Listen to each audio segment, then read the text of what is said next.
Veteran BJP leaders L.K. Advani and Murli Manohar Joshi will not visit Ayodhya for the ground-breaking ceremony for Ram Mandir.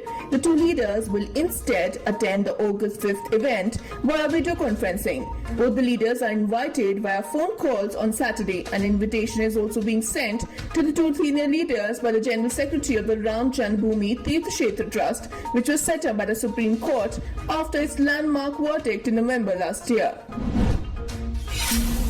Uttar Pradesh Minister Kamal Rani Varun, who had earlier tested positive for novel coronavirus, died due to infection in Lucknow this morning. She was 62 years old. The minister was on oxygen and ventilator support for the last few days.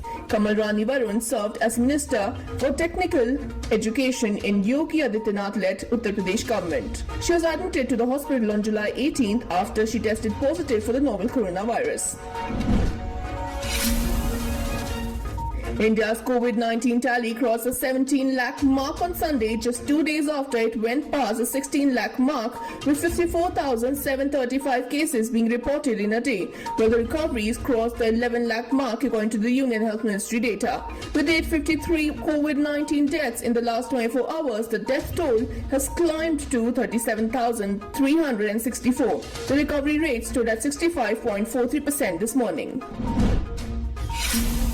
2 days after a Congress meeting saw arguments and sharp criticism by young leaders who appeared to blame the party's last government for its massive downfall, a section of the party rallied for former Prime Minister Manmohan Singh on Twitter. Lawmakers Anand Sharma, Shashi Tharoor, Manish Tiwari and former Mumbai Congress chief Milind Deora defended the former Prime Minister, tagging criticism for him as ill-informed and part of a motivated and malicious narrative.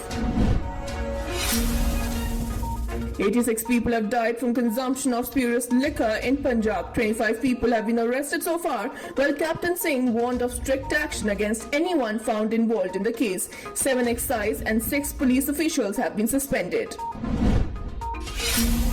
Nepal is planning to send the newly updated map, which includes Kalapani, Lippo Lake and Limpiadura, as its integral part to the United Nations and Google as well as India.